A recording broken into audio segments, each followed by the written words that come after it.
Assalamualaikum warahmatullahi wabarakatuh. Jadi dalam revisi pantas sejarah tingkatan 2 hari ini, kita akan lihat apa yang kita perlu tahu dalam bab 9 iaitu warisan Kerajaan Melayu, Kedah, Kelantan, Negeri Sembilan dan Perlis. Jadi dalam bab ini kita akan lihat dua perkara. Yang pertama warisan kerajaan bagi Kedah, Kelantan dan Perlis. Yang kedua ialah keunikan adat dan pemerintahan negeri Sembilan. Jadi pertama sekali kita perlu faham apa maksud warisan. Warisan ialah sesuatu yang masih diamalkan, yang ditinggalkan turun-temurun. Ini bermaksud waktu kerajaan itu diasaskan, ditubuhkan dan ada budaya, amalan yang masih diguna dan relevan sehingga hari ini. Dia dapat 5 aspek warisan yang kita akan lihat dan kita perlu tahu. Yang pertama kita perlu tahu tentang sistem pemerintahan beraja, kedua adat istiadat, ketiga perundangan, keempat persuratan dan kelima aspek warisan kesenian. Baik, jadi pemerintahan beraja, kita perlu tahu gelaran yang digunakan untuk raja bagi negeri-negeri ini.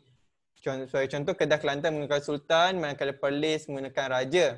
Kemudian perlu tahu tentang cara pelantikan pengganti yang di mana pelantikan Putera Sultan ialah melalui jurai keturunan pemerintahan.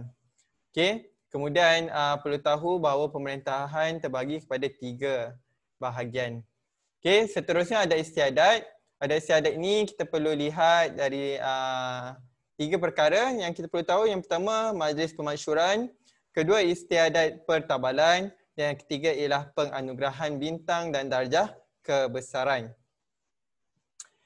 Seterusnya, aspek perundangan. Kita perlu tahu tentang pengganti pemerintah, ciri-cirinya. Kemudian kita perlu tahu tentang peranan sultan atau raja.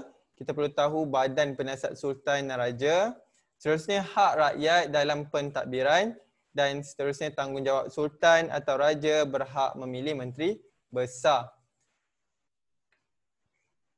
Okey, seterusnya aspek warisan. Kita perlu lihat ataupun perlu tahu tentang persuratan untuk negeri-negeri ini. Okey, sebagai contoh Al-Tarikh Salasilah Negeri Kedah, Hikayat Merah Mahawansa dan banyak lagi. Dan sekali kita perlu tahu tentang warisan seni, tentang kesenian, di mana kita perlu tahu tentang warisan seni ukir, warisan seni bina, warisan seni pertukangan dan barang perhiasan, kemudian warisan seni persembahan, dan warisan seni silat, di mana kesetiap daripada warisan-warisan ini mempunyai contoh-contoh seni yang kita perlu tahu. Baik, seterusnya kita perlu tahu dalam bahagian yang kedua ialah tentang keunikan adat dan pemerintahan Kerajaan Negeri Sembilan. Di mana maksud unik itu ialah dia lain daripada yang lain, di mana Negeri Sembilan ini antara salah satu-satunya negeri yang mengamalkan adat dan pemerintahan seperti ini. Jadi apa yang kita perlu tahu tentang keunikan adat pepatih? Okay, kita perlu tahu di Negeri Sembilan mereka gunakan adat pepatih. Di mana dalam adat pepatih ini kita perlu tahu 5 perkara. Yang pertama, berkenaan dengan jurai yang memihak kepada sebelah ibu. Yang kedua, kita perlu tahu hukuman-hukuman yang dilakukan dalam adat pepatih. Ketiga, kita perlu tahu bagaimana perkahwinan itu dilakukan. Di mana tidak digalakkan perkahwinan sesama suku. Yang keempat ialah upacara kedim, upacara menerima orang dari suku lain masuk ke suku mereka. Dan yang terakhir ialah kita perlu tahu tentang wanita mempunyai hak untuk mewarisi pusaka. Dan sekali kita perlu lihat dan perlu tahu tentang keunikan pemerintahan di Negeri Sembilan, iaitu ia merupakan satu proses demokrasi ataupun proses pemuafakatan di mana ia bermula daripada bawah. Okay, anak buah dan ibu sokong, okay, yang mengetahui tentang adat istiadat, kemudian naik kepada memilih buapak, kemudian buapak memilih lembaga, lembaga memilih undang dan akhir sekali, okay, mereka memilih yang tuan besar dan yang tuan ataupun yang di-Pertuan Besar.